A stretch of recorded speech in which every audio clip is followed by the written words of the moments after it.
Hello, and welcome back to the Fight Sites MMA podcast.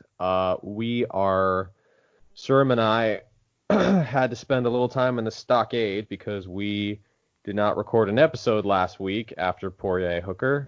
But Sriram wrote an article on it, and I figured that was enough because it was a bye week, and there wasn't really much else on the card we're talking about. So we got away with our laziness, but this week, unfortunately, we can't. We have UFC 251 on the horizon. With us today is, who the hell isn't he? He's the most interesting man in the world. Haxxorized. Hax, welcome back to the show. Oh, great. We get to talk about UFC 251, also known as Thanks COVID. I hate it. I was going to use that as our cold open, but that flowed so perfectly. I don't really even think we need to. Yes, this is UFC 251. Without context, I think this is one of the most stacked cards, at least in terms of the top three, that I've ever seen. With the context, it's a bit of a puzzler, and a bit of a bummer in certain places. But today, Sriram, Hax, and I are going to go through the top three fights. The main event, as of right now, is Kamaru Usman defending his welterweight title against Jorge Masvidal. Masvidal stepping in on a week's notice. How cool is that? This sport makes a lot of sense. It's very serious. Next up, newly minted featherweight champion Alexander Volkanovski is defending his belt against Max Holloway in their rematch that everybody was just clamoring for after the first fight. And then finally, our third segment is going to be about the newly vacant bantamweight title between Peter Yan getting his title shot, which we all anticipated was coming, and Marlon. Oh no, not Marlon Rice. Oh God, that's not right. Jose Aldo. Remember him? Yeah, he's in a title fight. No, it doesn't make any more sense to us either. So we're going to break down those three title fights, and we'll try to keep our lamenting to a minimum. And before we just dive into it, because I've already wasted too much time on this intro anyway, we do need to make a disclaimer that we are recording this podcast on Monday the 6th. I guess for Hacks it's Tuesday. But we are still days away from the actual card. And with COVID and travel and everything, there is still a chance that any or all of these fights could get wiped. The UFC has had a few successful events, but they've also had some fighters falling through. I think this card in particular has more international names than we've seen in the past. We just got notice today that Pedro Munoz tested positive for COVID. I hope, all the best to Pedro, but his upcoming fight with Frankie Edgar has been scrapped. So this is again still a bit of an uncharted waters type territory, but we can't do anything about that. We're just going to do our jobs and analyze these depressing fights. So let's start with probably the most interesting in my opinion, and the least depressing of the three. Jorge Masvidal stepping in on a week's notice. Sriram, kick it off for me.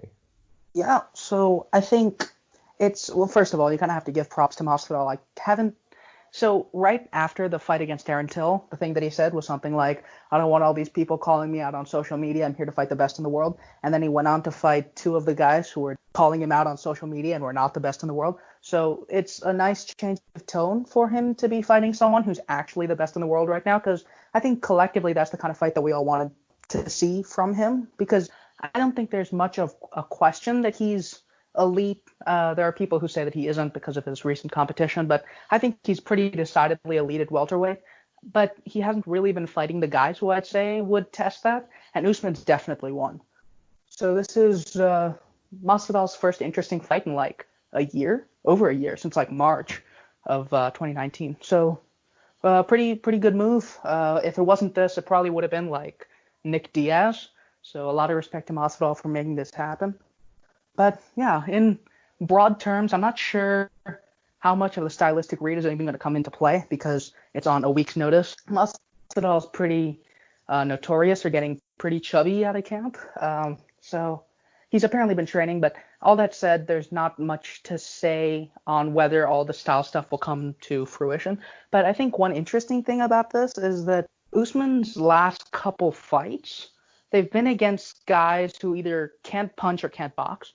It's Tyron Woodley, who's pretty much a pure puncher who has a single punch, and it's Rafael dos Anjos and Colby Covington, who each have varying degrees of mechanical inefficiency and just they can't crack. And in exchanges, I think Masvidal can, in theory, create some success and actually make it matter the way that RDA and Colby couldn't.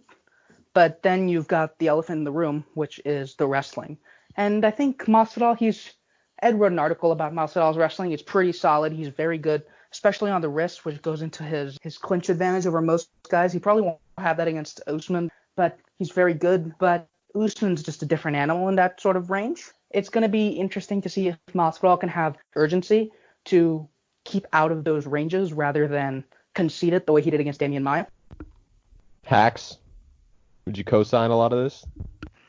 Yeah, I think this is like what I would call the stress test of a lot of ideas behind Jorge Masvidal that we've thought about. We know that he can box. We know that he can strike. Can he keep it up for 5 rounds against a monstrous clinch wrestler who has shown, while not amazing, but increasing craft in the striking department, can put a nuclear target on your body and just hit it 5 rounds, no matter how much output you can throw at him? And if he gets you against the fence and you turn to the fence and you think, the fence is my friend, Usman is going to come through, the window driving like a semi-trailer screaming, it's not your friend. You're in my place, you're in my home now. So, yeah, for me, this is a fight where I know what Usman is going to do. He's going to have power that is understated. He's going to hit the body. He's going to be a monster in the clinch and on the wall and the wrestling. And I know that he's probably got enough cage craft and enough striking threat to get Masvidal to the fence if that's the way he wants to take it. So what's Masvidal going to do when he gets there? And how's he going to deal with that for 5 rounds? Because we know that Usman has an inexhaustible gas tank that is totally and completely natural. Yeah, I think I broadly agree. It is worth noting, I would give a bit of a caveat. I don't know exactly what Usman's gonna do in the sense that, in a strategic sense, because Masvidal.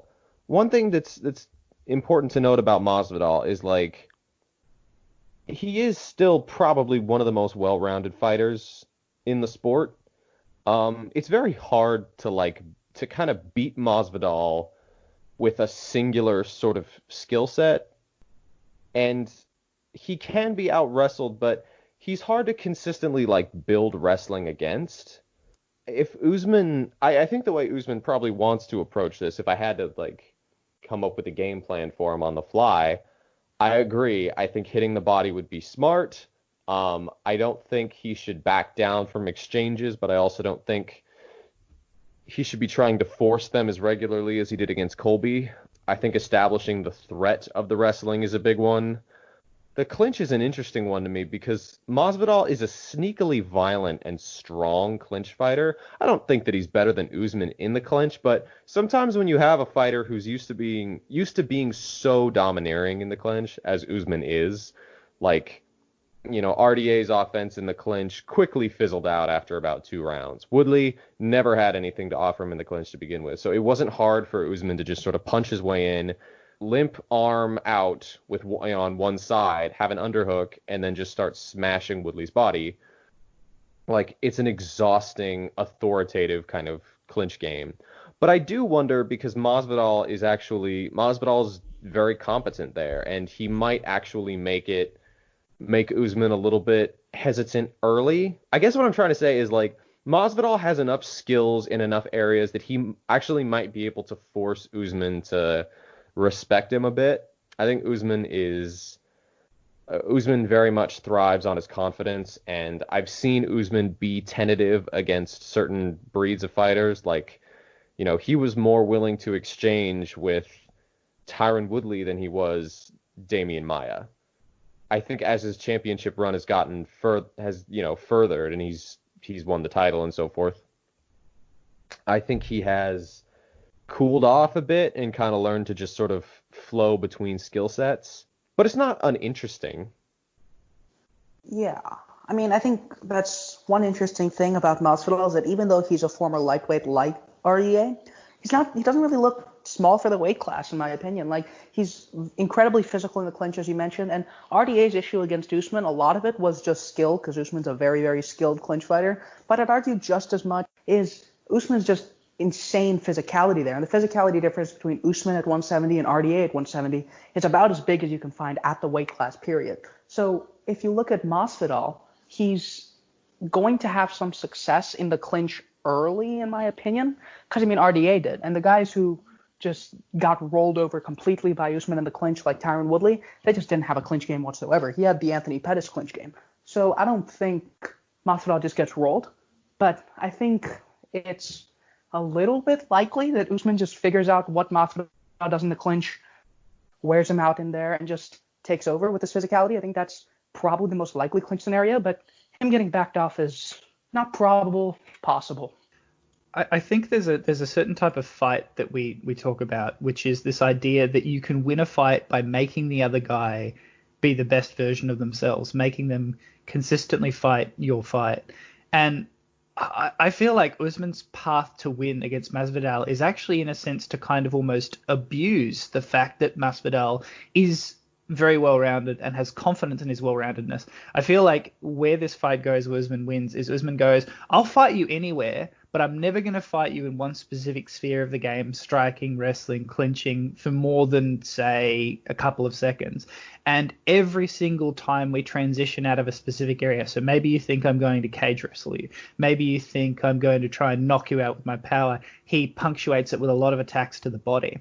Because I feel like I have a lot of confidence for Masvidal to be able to find success and perhaps even compete or beat Usman in specific areas. If Masvidal feels confidently and fairly so that it's going to be a firefight on the feet and the clinch wrestling threat is not going to happen for maybe, let's say, the next 5 seconds because the positioning of both fighters is in the center of the octagon, yeah, I like Masvidal's chances. But if Usman says, okay, let's do that, but I'm going to use the threat of my wrestling and clinch game to disrupt it, which is kind of standard, high-level MMA. But beyond that, I'm going to relentlessly attack your body, and I'm going to keep doing this for 5 rounds. Can you take the pace, motherfucker? That's where I think Masvidal starts to come apart. Pace is a weapon in on itself, but for me with Usman, it's the mixture of uncertainty that his tremendous physicality can produce, the fact that he can hit pretty hard, and it seems like his power in particular is that kind of thudding power where if he's hitting you in the body over a couple of rounds, you really start sucking wind rather than pure KO power. And I think the fact that it is something that doesn't get talked about enough. Has Masvidal ever had a 5-round fight against an elite opponent who can really make him work the whole time? I don't remember a fight like that. And in a championship level fight, that's a fair question to ask of a fighter, especially against somebody as good. Yeah, the closest one that comes to mind as an example is probably Masvidal's fight with Benson Henderson. But I mean, there's no comparing Benson Henderson to Kamaru Usman. I was just, if you're looking for examples, that's probably the closest one. Yeah, I think I agree broadly in those senses. This is such a bad comparison, partly because I think these fighters are just a lot better than the two I'm about to reference, but it does almost feel a little bit like a Jones DC type comparison, where I think that Masvidal's success is probably gonna be tactical success. Like I do think. I think that if Usman just carelessly rushes into the clinch, I think Masvidal can punish him for that. If Usman isn't respecting Masvidal's space, I think Masvidal can punish him for that. At range, Masvidal has some weapons that I think are gonna, maybe trouble or maybe just frustrate Usman from, working his normal game from the opening minute, as we've seen him do before. But in a broader strategic sense, is it likely that we see, when Usman's able to play off a couple of threats in a matter of seconds, when he's able to sneak in a couple body shots here and there, when these start accumulating in a 5-round sense, are these strategic moments. Can Masvidal win this fight in a strategic sense? And I'm not really sure I see it. I think that Usman, Hacks, we talked about this a little bit, but I think that Usman actually showed a lot of the right shades against Colby. I think that was, his preparation and his approach in that fight surprised a lot of people. I think it was a pretty emotionally charged fight, but I think that it was a very promising performance in the shades that Usman showed and how dimensional a fighter he's becoming. Like I said, I really want to highlight, I don't think this is uninteresting. Like, it's Jorge Masvidal, and like almost you have to be really good to beat Masvidal. And of those fighters who are really good, it's difficult to beat Masvidal. It's very difficult to like dominate Masvidal bell to bell. He's almost always going to compete with everybody just about everywhere, but in competing, is he going to wind up losing some of those, is he going to lose track of the strategic sense of the fight? Is he going to lose track of the fight as a whole? And is Usman just, a bit better in those small spaces, in those transitions, in those short clinch exchanges, in those tie-ups, where over time it just accumulates into a bit more of a one-sided fight? And I kind of think yes. I mean, this is why I hate it, COVID, because this is one of those fights where give this a couple of months for the two of them to talk some really awkward shit to each other and try and prepare in camp, and I think this fight would be so much more compelling. Obviously, I'm not knocking on either of them to take the fight the way they're taking it now, especially Masvidal. I mean, how many fights has he been through? This is his first shot at a UFC title. Like, of course, take it, especially if it offers a bigger payday. But from a strategic sense, an analytical sense, I wish this fight was happening with some prep time, because I think that there are a lot of interesting dimensions to this fight, which upgrade it from, does Masvidal have an answer to the smashing train of Usman? And it becomes, Masvidal's got some cool stuff he could build off. Usman, in the Colby fight, like, you may not have agreed with Usman's decision to try and beat Colby from pillar to post, but if you accept that that was how he was going to fight, he probably fought the best fight somebody with this tool set could have fought from the perspective of what he was looking to do, how he was looking to do it. We don't get as many of those dimensions of preparation and game planning for this fight because it's short notice, and that is a bit of a downer. I think that's exactly how I describe Usman Covington. The way that I put it right after the fight was that Usman fought the wrong fight well. And that if you look at the places where Usman had the greatest advantages over Covington, it was the clinch probably the ground, but like even that, the ground was probably a bit close. The clinch, given their fight with the RDA, didn't seem particularly close at all. So the fact that he fought in open space with a guy that wanted to kickbox him was concerning, and I'm not sure he could afford that with Masvidal for as long, because Masvidal, unlike Covington, he knows how to punch for one. He's a much craftier boxer than Covington, even if he's not quite as high volume, because no one is. But he's more of a danger to fight that way. But that said, if you're going to look for someone improving on the feet, if you're going to look for a wrestler improving on the feet, that's pretty much as good as you could find it.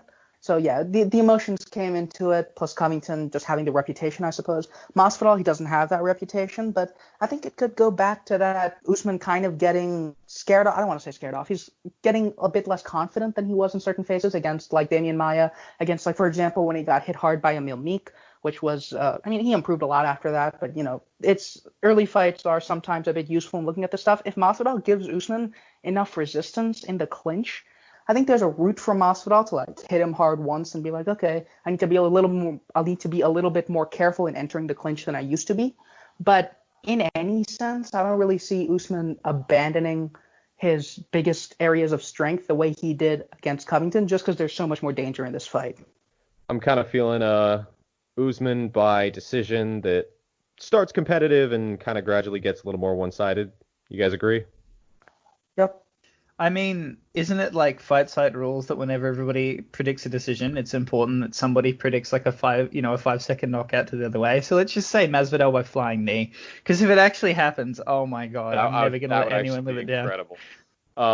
We'll write in a staff pick for you, Hax. You're not officially part of the staff, but you might as well be. All right, I think we're good on that first one. I think the last two are probably going to need some more time as well, about the same. I kicked it to you, Sriram, so I will send it over to Hacks for this next one. Volkanovski versus Holloway 2.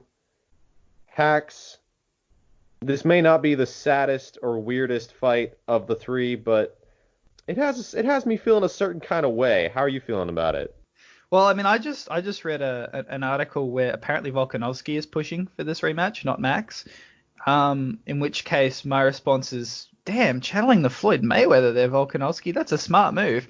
Rematch Max now, because if you beat him a second time, you never have to deal with him again. Don't let him take a warm up and sit back and critically re-examine what he did wrong in the first fight. No, beat him up now. He probably hasn't learned anything. And that's a bit of a joke, but that also kind of captures how I feel about this fight. I think Volkanovski came out with a great strategic performance in the first fight, and while Max had some good adaptations by the end, Volkanovski understood how to limit Max's mobility and thus deny him, those volume-based exchanges he want. Volkanovski understood that he had a comparative advantage in power. That is not necessarily to say that Volkanovski is some huge hitter, merely that he realized, I hit harder than this guy, so if I am able to punctuate the beginning and ending of exchanges with good shots or step in and hit him hard once, then from a optics perspective and perhaps even from a narrative of the fight between the two fighters perspective, I've done all the work I need to do on this exchange.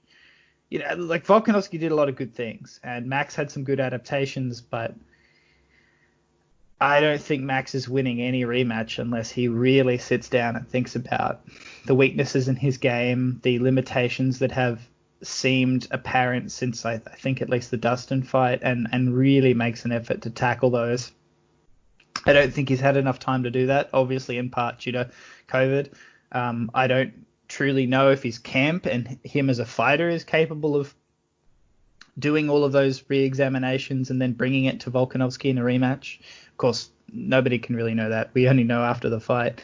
And for those reasons, even though these two are like probably in my top 5 favorite fighters, they're my boys. I don't feel good about this fight. I feel really, really cynical that this could just be bad for Max, and not bad in a he loses, bad as in a he gets taken apart. Yeah, I think I largely agree in that sense. Something that actually Simon pointed out a couple days ago that has kind of resonated with me is that I think we could be wrong, but it kind of seems like a lot of Max's competitive spirit to like keep the title and become champion and everything, it might have fizzled out a bit. I think he seems to be at peace with his legacy, and I want to make it clear to our audience, Max still has a legacy in this sport. I firmly keep him as one of probably the 10 best fighters I've ever seen in MMA. And a loss here is not going to change that. I want to make that clear to people who are, going to do an about face on this, because there always are. But it does seem like Max might be settling into more of just being a high-level action fighter who's willing to sort of step in and compete with guys, and he'll play his game, and he's, sort of his skill set's taken him as far as it's going to take him, and he doesn't really feel the need to go any further, and that's fine. I think that there are still plenty of fights at featherweight that I would confidently pick Max Holloway in. This is not one of them, and this is not the kind of fight where I really like that attitude. My biggest thing is that, okay, so Volkanovski clearly had the beat on Max from the beginning, and it took Max a lot longer to sort of figure out Volk in the same way. Max needs to do something about the low kicks early. I don't think it's this, like, I think he has to explore not just like checking the kicks. He needs to like retract his leg more. He needs to counter the kicks. He can't let Volkanovski have as many free shots, because that was part of the reason that fight sort of maybe was a bit of a simmer, was because Volk was just sort of getting off these free low kicks early. And he was setting them up well. One of the things that Sriram and I talked about in our discussion of this fight was that I pointed out out about Volkanovski is that he is not just tactically unpredictable, but he's mechanically unpredictable. The way that he squares his shoulders up to spring into leg kicks, the way that he kind of may throw out from his orthodox stance, a slight lead leg inside kick and then step into another punch. The way that he can shift into leg kicks. Like if you watch his body mechanics and his feints, it's very hard to tell what's coming back. Like I said, it's not just a technical thing, it's a mechanical thing. It's a very impressive part of his game. And Volkanovski, one of the things that I think he does amazingly well in the sport is he is great at establishing threats. He's not entirely dissimilar to Kamaru Usman in this sense, maybe even more so, in how he forces opponents to be reactive. Like he's happy to throw a long left hook into the to the body to get into the clinch. And then once he's in the clinch, he'll try for a takedown. Once he's trying for a takedown, if he doesn't feel it, he'll bail on it, and then he'll land a punch on the break. And then he may pressure further after that punch to get back into the clinch. And so he's an extremely dimensional, layered fighter. Like, I really love that about him. He plays off all his threats, and I don't think Volkanovski is like amazing at all of these things, but he is amazing at blending all of them and threatening with all of them. If I had to pick things that Max needs to do in, kind of in response to what you said, Hax, I think he needs to kick more. Volkanovski is a very good kicker of his own, but he doesn't do a lot to disincentivize the kicks of his opponents. Max actually had good success when he went southpaw, where Volk had a difficult time disincentivizing his lead right-handed jab, and then sort of, as Volk would try for the inside leg kick off the rear leg, Max had an easier time countering that in southpaw. I do sort of have a question. Maybe Max doesn't like punching down. Like, we were sort of wondering why he doesn't throw body shots. That might have something to do with it. He also didn't throw quite as many against Frankie Edgar. I have some more thoughts, but I'll throw it over to Sriram just because I talked too much right there. But I think I broadly agree with what Hack said. It does make me feel, if Max's head is at where I think he's at, and I want to reiterate, I don't think that's necessarily a bad place to be in a late career. But I do think it is a bad place to be in this fight. Sriram?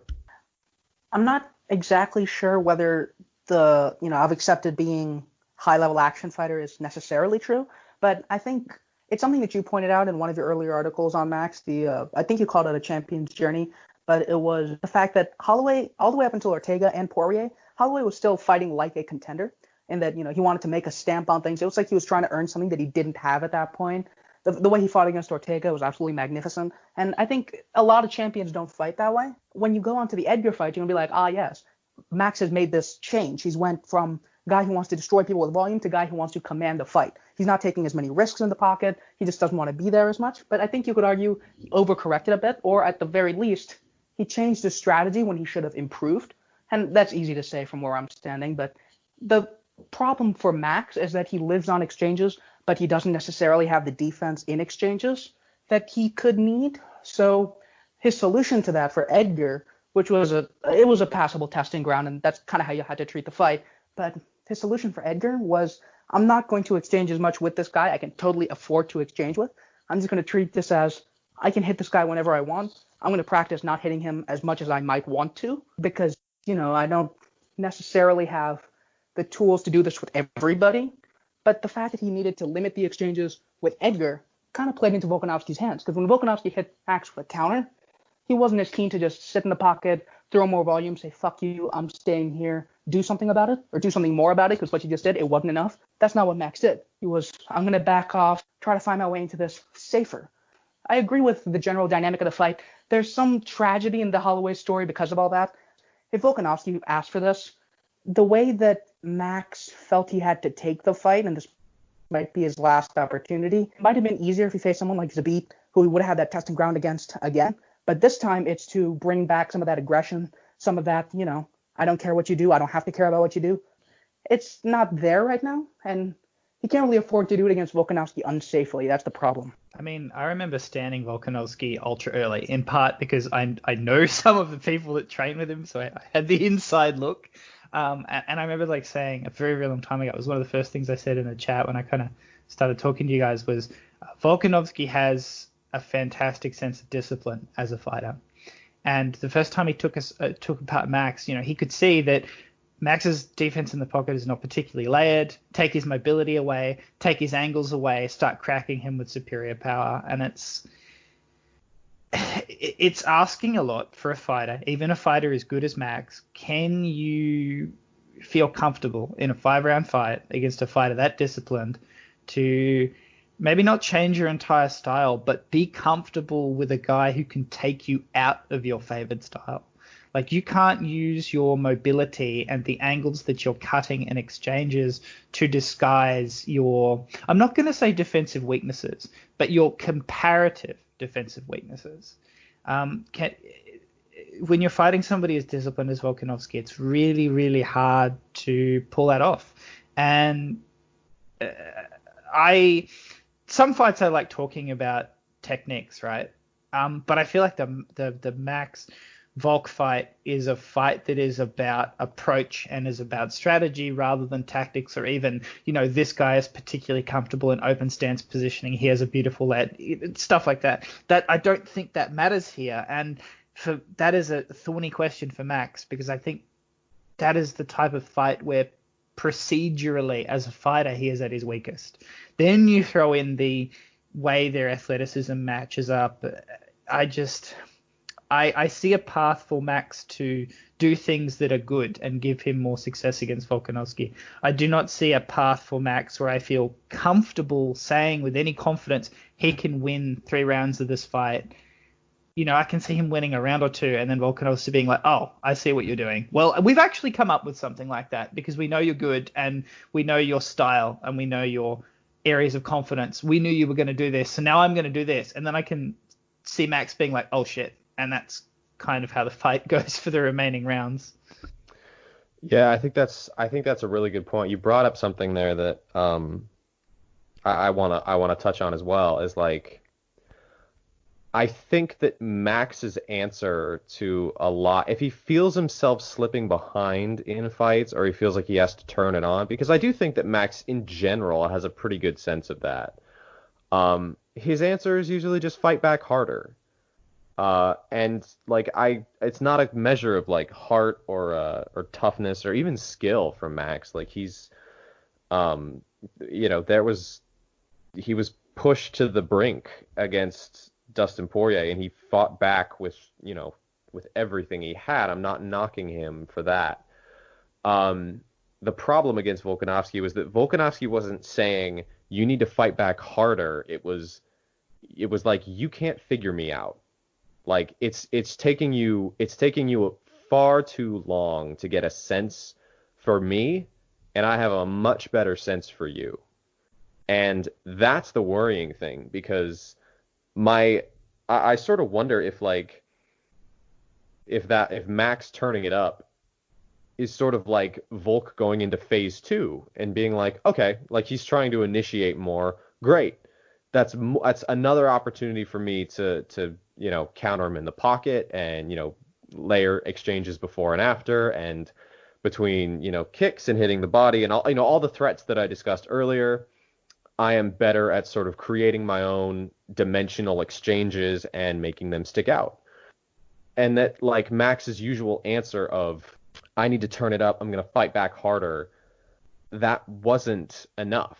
Like, that wasn't the answer. And I think Max is so used to it being the answer because he has, as it seems, an incredible chin and, seemingly infinite cardio. So he's been able to just sort of leverage that when he's feeling like he's falling behind. But that wasn't the way that Volkanovski was beating him. Yeah, I mean, I think it's easy to overstate how wide the first fight was, because if you rewatch it, Max had some success later in the fight that I think he could really build on. He kicked the body more from southpaw, as you mentioned. He had some success throwing these long right hands to the body that he didn't throw them much, but later in the fight he really found some success with them.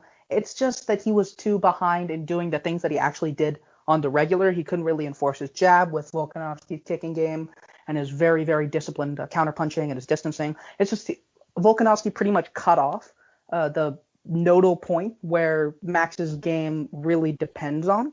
And I think that really just gave him too much trouble. And I don't see him reworking that in a second fight. He can just do more of the stuff that worked the first time. But yeah, I mean, I think it's the kind of fight where Volkanovski, we saw in the first fight, he was very, very prepared for the things that Max does specifically in other fights, like the countering leg kicks. His head was already offline when he kicked. That's one thing that Volkanovski was very diligent about, for example. And now he knows what Max is going to do in the second fight if he's smart at all. And if Max isn't smart, Volkanovski can just do the exact same thing the first time, probably with more success. If he is smart, then it's probably going to be building on stuff that we have already seen. And Volkanovski's seen that too. And if there's anything we know about Volkanovski, it's that he's very, very prepared for specific exchanges. And it's going to be tough for Max to adapt quicker the second time to Volkanovski adjusting to his adjustments. And I don't know if Max is capable of that at all, but he's always found his way back into fights. And it's tough for me to say that he gets blown out this time. But, with the training situation, it's going to be kind of rough for me to say Max makes the kind of adjustment that we don't really see in MMA. As you mentioned in your adjustment article, adjusting to an adjustment is rare, and adjusting to that is even rarer. And now we're going into like fourth and fifth layers, and Volkanovski, I think, is capable of that. Max, at this stage, when he's kind of settled into fighting his fight, I'm less confident. And it's even worse because Max doesn't really bring the danger in there. He's all attrition. And if you look at someone like, Korean Zombie, who's worse than Max at most things, but at least has that, if I hit you hard, you're going to feel it very, very hard. Max doesn't really have that. He needs a consistent way of winning more than anyone else in the division, arguably. Yeah, I agree with everything you guys are saying. So picks, again, these all... The shitty thing about this card is that, we're getting some good discussion out of it, but it seems like our picks are all going to be pretty open and shut. It does kind of feel like the smart money's on Volkanovski by decision. I don't think... If Volkanovski feels like he really has a read on Max, and if he really wants to press, I don't think it's out of the question to pick Volkanovski by stoppage. But I'm going to stick with decision. Max has been tremendously hard to finish. And Volk, for the most part, from what I can tell, may not be the world's greatest finisher unless an opportunity kind of presents itself. So what are you guys thinking? I'm going to lean into the sadness and say Max gets finished this time. It's not anything particularly well thought out. It's just with the circumstances, again, of his training, if we haven't mentioned it before, was Max is apparently just doing solo workouts over Zoom right now, and he met his coaches for the first time for this camp yesterday. So if Max is going to get finished, I think it's going to be in the kind of fight where A, he's completely figured out, B, he might not have the time to make adjustments, and C, he might not have the resources to make adjustments. And I think it's the kind of fight where Volkanovski, he isn't necessarily going to pour it on harder, but I think Max might have some trouble if he goes in harder, and as you said, he's going to fight harder this time. He's going to try to do the things that he did the first time, but better. It's just going to give Volkanovski more opportunity if he doesn't approach it smarter. So, yeah, I'm going to go with Volkanovski late finish, and it's going to make all of us sad after, we'll get to Aldo again, but I think it's going to be a sad night. Yeah, I have to pick Volkanovski by decision. I think it will be competitive. I don't know if it will be close. I do think it will be competitive. I can't see Max falling into the abyss without some screaming and scratching and at the door. And if Max wins, that's an insane win, because I think I really hope. The more I think about this fight, the more I hope we don't get a trilogy. But yeah, I think Volkanovski by decision, and I don't think it's going to be pretty. No way. And I think that is a perfect seg into the third fight we have, which is probably even more of a bummer. Which is, obviously I said, Henry Cejudo has vacated the belt. Peter Yan getting the title shot we all expected him to get against Jose Aldo, who was on a 2-fight losing streak, one to the featherweight champ, Alexander Volkanovski, and one by split decision to Marlon Moraes in the least Jose Aldo fight I've ever seen. So I had Sriram start the first one. Did I kick off the second one, or did I throw it to you? No, I threw it to you. So I'll start this one. I will start this one. How do I start this one? Good Lord. This is probably the worst one of the bunch. without sort of jumping on the Aldo is shot train too much, I'm gonna let Sriram captain that ship. It does seem like Aldo has not just eroded physically, but it looks like he's eroded technically too. His fight against Marlon Moraes, he was so jumpy and incredibly tense. He was getting hit with shots that I've seen him evade in the past. Like there were these sort of shifting left hands that Moraes tried that Aldo evaded against Mendez. And he got domed with a high kick in like the opening seconds. He got taken down by Marlon Moraes. Like I have, as far as where Aldo is at, like that is even more of an X factor than where Max is at right now. God only knows. I wouldn't necessarily classify Peter Yan as being if we're taking them at like size and weight parity, which is we can talk about that later. I wouldn't classify Peter Yan as being a particularly hard fight for Aldo at his best. Like Aldo is not only is he a tremendous anti-pressure fighter, he's a tremendous counterpuncher. He has the power to make Yan timid. He has the jab to interrupt Yan's entries. He can kick Yan from range. Like I love Peter Yan, but I don't actually know if I would love to pick him against an Aldo who is at full capacity. However, Aldo is not at full capacity, and Yan very much is. So I'm thinking this is going to be a weird one. Hax? I think if we had a theoretical perfect Yan against perfect Aldo, I'd love that fight because it would tell us so much about, in my opinion, where Yan's ceiling is. I don't think he wins the fight, but I think how Yan handles that fight is probably the best stress test you can imagine of just how good is this guy. But that is not what we have. What we have is, Dana White's on the phone with Jose Aldo, probably through a translator. Hey, remember how you kind of maybe beat Moraes, but you didn't?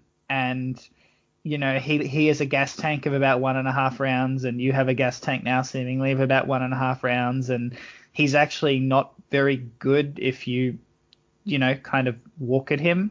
Yeah, we need you to fight a guy who's going to walk at you for 5 rounds and is much better. So, good luck surviving. We've wanted to kill you for ages now. Get fucked, idiot. Puts the phone down. That's how I feel about this fight. Like, where Aldo is in his career, I think Yan is like the nightmare to go up against. I really like Yan. I'm really high in his chances, but this matchup and why I hate it and why I don't feel anything good about it is just because of where Aldo is in his career. I don't think Jose Aldo is shot, but as has been pointed out by you guys and other people in the chat and many of the articles at the fight site, the level of competition of the top 5 fighters in bantamweight is very high. And every, shall we say, 1 or 2% that Aldo gets shaved off by age, by wear and tear, by not being able to train well with his camp and COVID and so on, brings those bantamweight top fighters, that much closer to being able to seriously put the pain on him. And I think Yan is above that threshold. His pressure fighting, his confidence in the clinch, it's going to make Aldo work very, very hard over 5 rounds. And as much as I would love to see Aldo compete all 5 rounds and make this one hell of a fight that tells us a lot about both fighters and is another great addition to his legacy, I do not see how Aldo manufactures more than 3 rounds of keeping Yan off him unless he gets a knockout. And I agree that there's been some small regressions in his technical game that I just don't think he can get that knockout. And if he can't get that knockout, how does he survive this? How does he survive 5 rounds of pressure? I mean, Aldo's looked pretty diminished by 3 in some of his recent fights. Yeah, I mean, I'm in the same place as you guys both in terms of prime Aldo versus current Yan. And current Aldo versus current Yan. I think if you look at Prime Aldo versus current Yan, it's the blueprint that a lot of people are going to look at for how to beat Yan is the fight against Jimmy Rivera. And I think it's a good way to look at it if it's not necessarily replicable for Jimmy Rivera himself. But you get the same kind of thing, very good back foot boxing for Jimmy Rivera and Jose Aldo.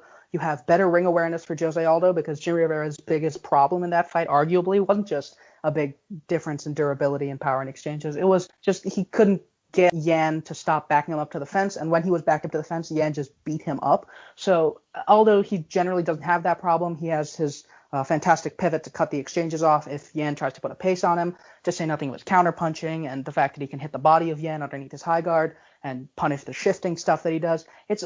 Yan would run into resistance everywhere against the prime Jose Aldo. But again, it's the kind of thing where he's going to run into some resistance for like a round in this fight. And then it's going to be Aldo's just, and I've been given the wheel of the ship, and so I'll take it wholeheartedly. Aldo's, in my opinion, he's completely done. He looked like a solid fighter against Marlon Moraes, but that's not what we expect out of Jose Aldo at this stage. If you look at the site, we have him as our number one of all time in terms of greatness, and I think a lot of us would have him number one of all time in terms of goodness. That is how good he was, how skilled he was, and even in terms of stuff like athleticism. As a complete package, Prime Aldo was the gold standard, and I think at this point, he's not really that anymore. Gonna have a round of like, ooh, this is a crafty look. I like, if he does this more, he might win. And he doesn't do it more, completely gassed, and he's jumpy defensively, as you mentioned. It's not going to be pretty. And Yan, he's reliably going to put a pace on him. So it's more of a fight of themes, kind of like Holloway Volkanovski, kind of like little exchanges, because those exchanges aren't going to matter in the long run for this fight. Aldo's not going to be able to build on anything if he's just sucking wind by round 3. As long as we're complaining, please pass the baton my way. One of the things that Ryan has pointed out about Aldo that I think I broadly agree with him is after the second Max fight, he pointed out that Aldo, the biggest concern with Aldo, and there are a lot of concerns here, is that he gets to a point in a fight and he just stops. Like that is the thing about modern Jose Aldo, is that he's like, there is a set number of things that he will do in a fight before he gets tired and stops.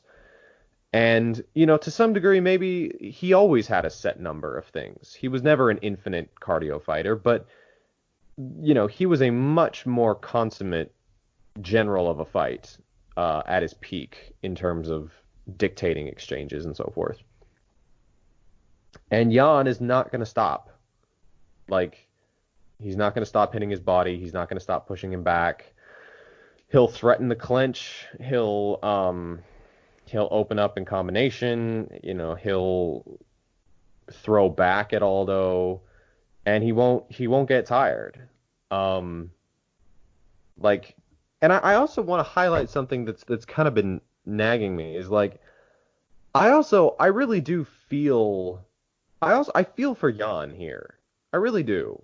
Because this reflects badly on him. Like, Peter Yan has done everything in his power. He's done everything the UFC has asked him to. He's won every fight he's been given, often by pretty wide margins. They gave him a showcase fight, and he made a showcase fight out of it. I think anybody in the top 5 would have beaten Uriah Faber handily. I don't know if anybody in the top 5 would have just humiliated and crushed Faber the way that Yan did. He's been calling out everybody. He's been calling out Cejudo when Cejudo had the belt. He's been in talks to fight Marlon Moraes, who is, inexplicably, I think he's still ranked the number 1 contender. I don't know. But there has been no one that he's ducked, that he hasn't, tried to avoid any fights. And he's, like I said, we all expected him to get a title shot. I think all of us here are big on Peter Yan, big fans. But it's coming at such a weird time, and it's against such a depressing sort of opponent under these circumstances that it's not gonna reflect well on Peter Yan at all. Even if he wins impressively, even if he just puts Aldo out of his misery, it's still gonna look bad. It's still gonna reflect badly. It's people are like, why are you fighting Jose Aldo when Sterling's right around the corner? It's it just doesn't look good on him either. And I feel for him in that sense. Uh, I my parting thoughts, I guess. Jan, when he's facing powerful counterpunchers, Jan does tend to take fights a little bit slow. As I said, he's a pace monster and a pressure monster, but he will slow a pace down if he has to. There's even a possibility that he loses the first round. And if he does, I don't want people to jump on the Jan is terrible train. He's probably just sort of building momentum. But like, I don't see anything from Aldo that leads me to believe he can win a 5 round decision. And if I can't trust him to do that, I need to trust him to knock Peter Yan out. And I don't think he's the one to do it. So I'm going to pick Yan by 4th round stoppage, 5th round stoppage, maybe. And I think it's going to be really upsetting. Probably more upsetting than Volk Max. I think it's really going to be a bummer to watch. Yeah, I mean, same place. I think if there's some hope for Aldo in this fight, I think one, it comes from Gan's general kind of slow start. I mean, it isn't like he isn't useless in the beginning, obviously, but he's not the come forward and smash your dreams and stuff it down your throat type in the first round. He gets into that around like the second or the third. So if Aldo has hope, it's that he's shown in his later career, like right before he fell all the way off, in my opinion, and right after he kind of lost a little bit of what made him him. He kind of had the ability to like force moments where there really weren't actual moments. I think the Moicano fight is kind of the best example of that, where he was aware of what he needed in that fight. It was not a 3 round decision where it would go, if you hit me a little bit, I hit you once. It was, I need to smash you. And as soon as he found an opening for that, he just went for it and he turned it into a window where there kind of wasn't a really wide window there. So if Aldo's going to say, I have 2 rounds of cardio, let's smash that into one, go ham for a round, and accept that the later rounds are going to be absolute trash for me later, he might have a shot. He's still not the puncher at bantamweight that he was at featherweight. He probably won't be able to do the kinds of things that he did at bantamweight that he did at featherweight, but he has a shot. The problem is that after Volkanovski, we can't really trust him to do that. And as I said, the later rounds are going to be awful for him anyway. So the best case is for Aldo, he comes out hot, knocks Yan out. But that's very, very low percentage.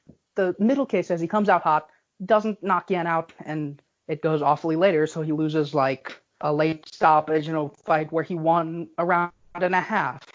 And the worst case is he takes it slow early, lets Yan get into a rhythm, lets him build, and doesn't do anything later because he just can't.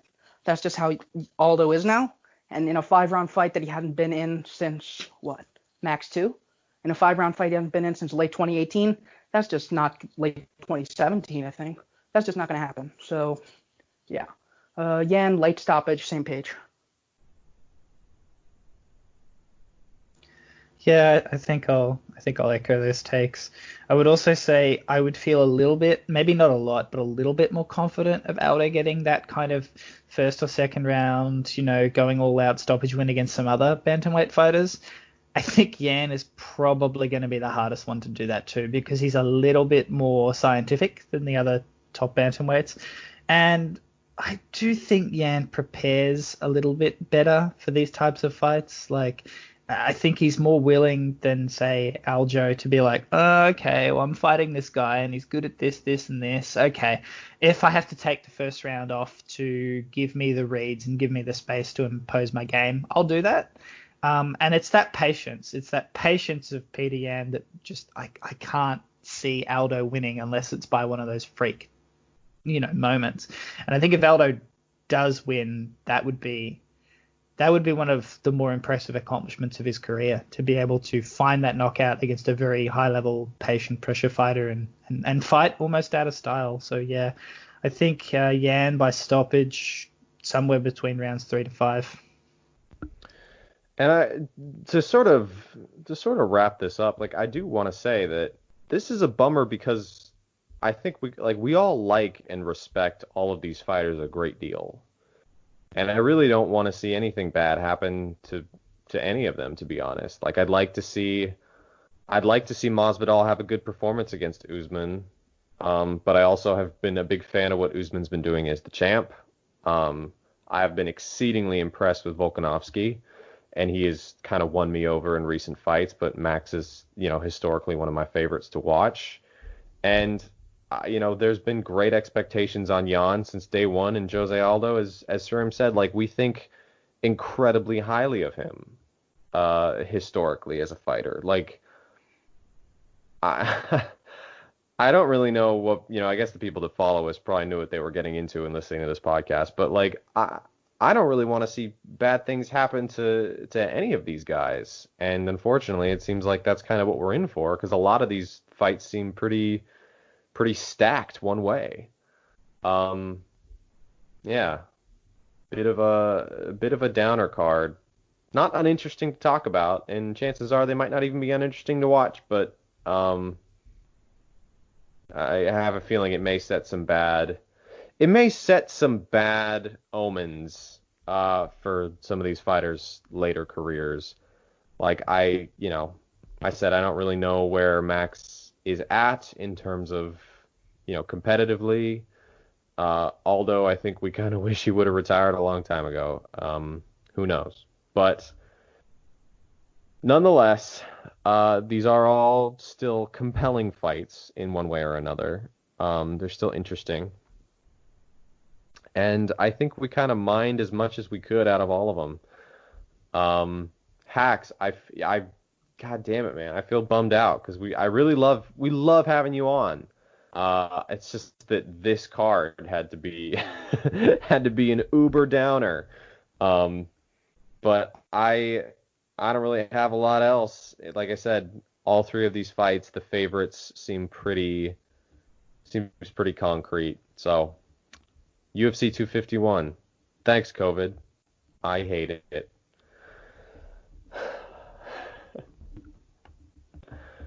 Um, Yep. that's all I got. Hacks, thank you so much for joining us.